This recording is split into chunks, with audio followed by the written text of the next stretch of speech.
Paano nga ba gawin ng tamang invade rotation?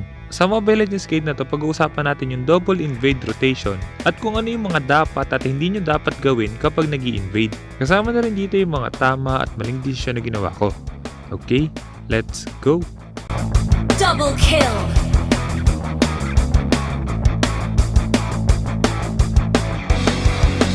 Mega kill! Double kill!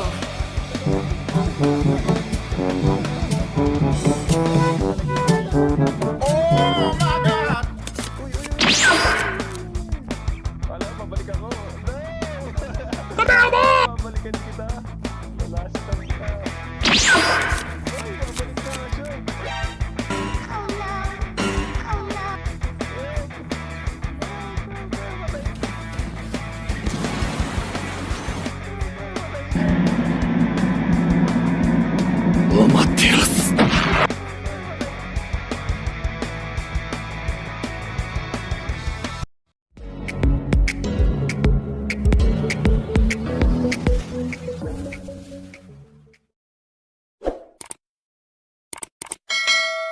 Sa laro na to, ito pa rin yung emblem at item build na gamit natin. Katulad pa rin ng mga lumang Harley guide natin, kaya kung gusto nyo mas maintindihan yung mga skills ni Harley, pwede nyo panoorin yon.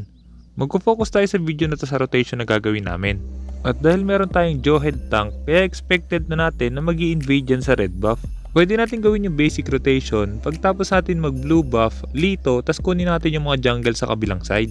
Kadalasan, nire-reserve natin yung retry natin para sa Lito.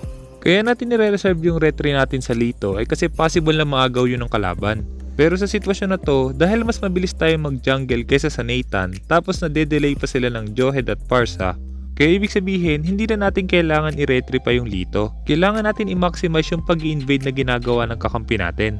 Kailangan lang natin malaman kung gagamitin na ba ng kalaban yung retry niya. Kunin ko na yung blue niya. Sabihin mo pag magre-retry ah. Nag-retry? No, naku. Nag-retry na yung Nathan, tapos naagaw pa rin ng Parsa yung buff niya. Kaya ibig sabihin, kahit meron ng 2 kill yung kalaban, madedelay ng sobra yung jungler nila. Kahit abutan nila ako dito sa blue buff, hindi nila makukuha to kasi nga meron tayong retry. Pero kailangan nyo tandaan, kahit makuha natin yung unang red at blue buff ng kalaban, hindi ibig sabihin hindi na sila makakabawi. Ito yung isa sa kadalasang mali na ginagawa ng mga player. Sa umpisa lang sila nag-i-invade. Pero maliban sa nakuha na natin yung buff ng kalaban, nakipag-teamfight pa rin sila. Priority dapat ng Nathan dito, bumawi muna bago makipag-teamfight. Okay, patay siya. Patay agad natin. Uy! Iba na tinarget at pinindot ko. Okay na yan, nakuha na natin lahat ng jungle niya. Delay na yan. Kunin natin yung jungle natin. Pagtapos natin makuha yung mga jungle creeps niya, kukunin dapat natin yung mga jungle creeps natin. Isa sa mga kadalasang mali na ginagawa ng mga player, once na nakapag-invade na sila, hindi na nila kinukuha yung mga jungle creeps nila. Kailangan nyo tandaan, kapag inagaw natin yung mga jungle creeps ng kalaban, mas lalamang tayo sa jungler nila. Pero hindi ibig sabihin, mas yayaman tayo sa ibang lane. Pero kung makukuha natin yung mga jungle creeps nila, tas kukunin pa natin yung mga jungle creeps natin, mas dodoble yung lamang natin. Kung mapapansin nyo sa sitwasyon na to, open na yung turtle pero priority ko munang kunin yung mga buff natin. Ang maling ginawa ng Nathan dito, dahil nga lamang kami, hindi dapat sila basta-basta nagta-turtle. Dahil doon, kaya ito yung nangyari. Para makapag-turtle tayo. Ilan ng bill eh.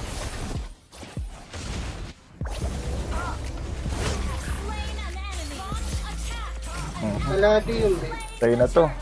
Patay na yan. Pag ito na lang. Wala ko, iba pa rin. Pinabot ko pa rin yung isa. Kung napansin nyo, dahil nga mas mataas yung level natin sa Nathan, kaya mas malakas din yung retry natin. At pagtapos natin mag-turtle, isa pang maling ginagawa ng mga player, hindi na sila nag-i-invade ulit. Kailangan nyo tandaan, dahil nga lamang tayo, dapat hindi natin sila hayaang makabawi. Kung wala pa tayong retry, wag nating piliting kunin yung buff niya at kunin na lang natin yung maliliit na jungle creeps. At kapag meron na tayong retry, tsaka tayo mag-i-invade sa kanila. Tayo na yan. Kuha ko na yung blue. Tayo rin to. Ito pa. Tayo na rin to. Level 3 pa lang. Kawawa naman yun, level 3 pa lang. Kung napansin nyo doon, level 7 na tayo tapos level 3 pa rin yung Nathan. Napatay ulit natin sila tapos nakuha pa natin yung blue buff niya. At para mas lalo pa tayong lumamang, kailangan kunin pa rin natin yung mga jungle creeps natin. Pero kung medyo mabagal yung jungler hero na gamit nyo, pwede kayong mag-skip ng ilang jungle creeps. Pwede tayo mag-focus na lang sa buff ng kalaban, buff natin, tas konting maliliit na jungle creeps lang. Ipakuha na lang natin sa mga side lane yung mga crab pati yung katabing jungle creeps. At gaya nga na sinabi ko kanina, hindi dapat natin sila tigilan. Pagtapos natin makuha yung mga buff natin, kailangan puntahan ulit natin yung jungle creeps nila para mabawasan ulit yung farm. Everything looks more colorful in dreams. Kailangan natin pumatay. May flicker ba yan? I-check natin. Sana wala siyang flicker. Wala siya. Uwi ata. Attack the turtle.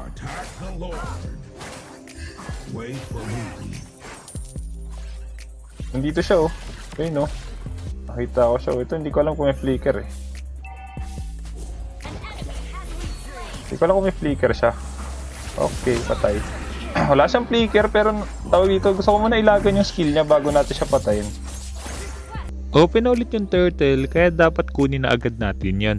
At dahil magpa 5 minute mark na rin, isa sa mga kadalasang mali ng mga players kapag nagpo-focus sila sa pag-invade, hindi na sila nakakapag-push. Kailangan nyo tandaan, pagdating ng 5 minute mark, kailangan magsimula na tayo mag-push. Kung mapapansin nyo yung lineup ng kalaban, meron silang Nathan, Aldous at Esme na kayang pumalag kahit mag-late game. Kaya ibig sabihin, kung hindi natin matatapos agad yung laban, possible na magkaroon ng comeback. Sa sitwasyon na to, kahit 5 minute mark na, masyado pa rin ako nakafocus sa kill tsaka sa pagkuha ng mga buff nila. Yun yung isa sa mga dahilan kung bakit mas natagalan kami sa pagkuha ng mga tower. Pero pagtapos natin makuha yung next na turtle, iisa-isahin na natin yung mga tower nila. Makikita nyo dito kung paano natin gagawin yon. The magic and Asa na? happiness to everyone. Oy, nag-flicker na yan. May lumalasit pa! May lumalasit! May lumalasit doon! Hindi man ko na ipuputok yun eh. May lumalasit pa nga.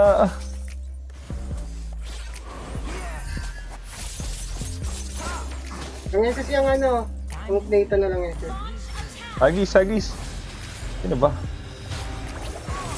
Ay, patay. Hagis mo! Hagis mo! Hagis mo! Patay ka na! Buti hindi siya inahabol. Patay yung aso. Ang gigil. Oy, oy, oy. Ang gigil, ang gigil. Kinakabahan ako sa mga ejector mo, Ben eh. Ang gigil. Nag-ulti kay Ben. Basag na tayo. Kailangan natin bumasag. Top, top. Tulungan natin yung top. Content malala si Master. Audition sa content ni Master. Alay, nahirapan yung kalaban. Paano natin i-content to? Hindi ito magandang laban eh. Uy, palipad ako. Agis mo. Tamain lang! Nakuha ni Bada! Nagaw. Nagaw ni Bada. Ganun lang, hintay lang. Eh, basag na bad stop. Papatayin. Basag tayo sa top. Buhay. Tapos turtle pa. Kaya mali nga yung mid, Ben. Pinasok yung top natin. Di ba nakita yun? Kahit mapuno pa yung buhay mo, matay ka lang. Patay pa rin siya. Saan push? Push na kayo. Kaya ko na to. Push. Sabi mo kay Ben, push na sa top. Napatay natin yung tatlo sa kalaban at dahil kaya ko nang kunin mag-isa yung turtle, kaya mas maganda na mag-push na lang sila. Basag na yung first tower sa top lane at bottom lane, ang sunod na tower na dapat nating basagin is yung mid lane. Pero kung masyadong malakas mag-defend yung kalaban sa mid lane, pwede nating kunin muna yung mga second tower sa side lane. At gaya pa rin kanina, hindi dapat nating hayaang makabawi yung kalaban. Hanggat meron tayong retry, dapat kunin natin yung buff nila. Kapag walang umaagaw sa buff ng kalaban, hindi ko agad-agad kinagamit yung retry. Nire-reserve ko yon para kung sakaling mag-invade ako sa kabilang side. Sabi ko na eh, may lumasit na naman eh. Dati ko talaga iniiwan eh. Uy. Kala mo babalik ako. No! Kala mo babalikan kita. Lalasitan kita. Ay, babalik ka siya. Yep. Patay nyo! Namatay! Highlights yun, highlights. Well done. Highlights yun, ha?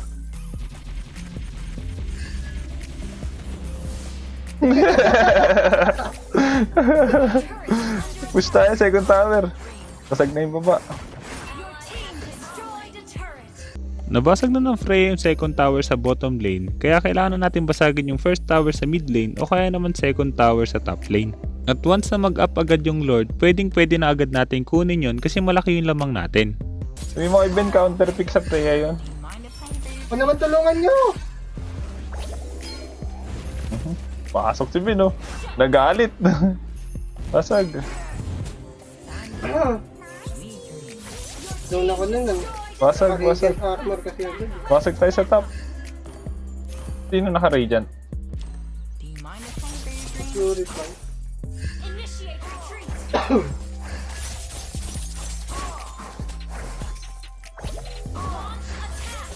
Aha, papatayin tayo. Kailangan ko pala ng ano.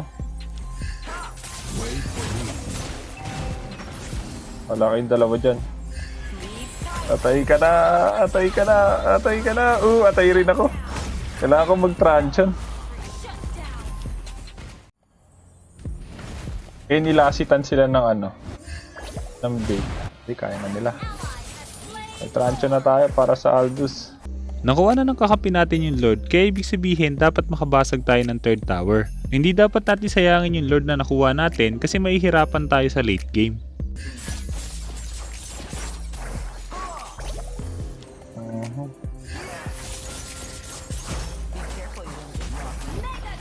Uy, may Bruno sa baba. Boy pa, nice one. Nailigtas siya ni Ben. Push. Asan na yung bail?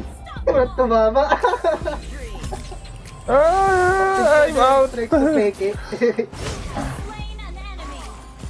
Kailangan ko ilagan yung second skill ng bail bago ko siya pasukin Patay agad. Hindi na ano dito pa. Isa pa, nice one. Basag. Patay si Ben. Bakit ka tumayo sa tower? Boy na siya Bakit siya tumayo? Tumayo sa tower si Ben namatay tuloy siya.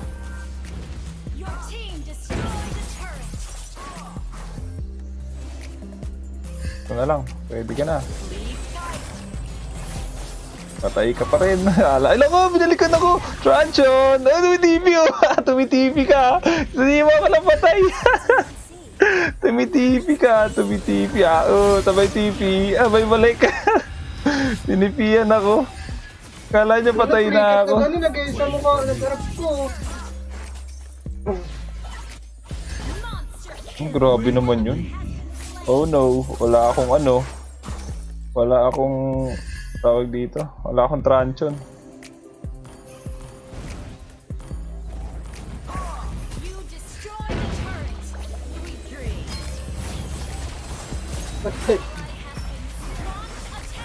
Patay. Oh, naku, titipian ako! Ay, na-double click ko. Oh, mas, nice G. Ito ka, it's Onyx time.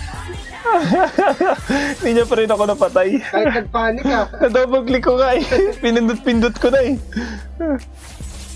Nahuli niya ako Nabasag na natin lahat ng third tower, kaya kung gusto nating matapos yung laban, pwedeng hintayin natin yung next Lord or subukan natin silang patayin.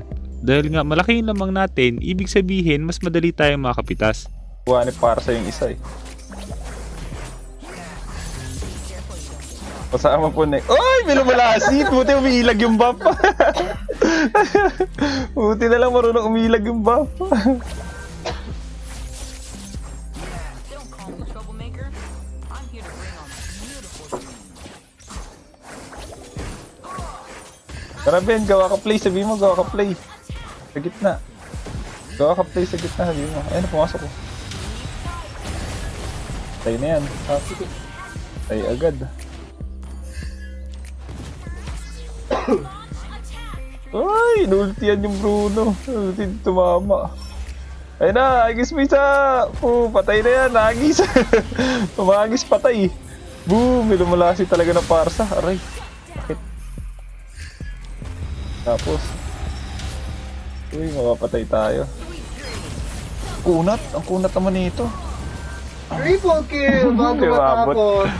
Sana may natutunan ka sa guide na to. At kung meron kang guide na gusto ipagawa, i-comment mo lang sa baba at susubong gumawa ng guide tungkol doon.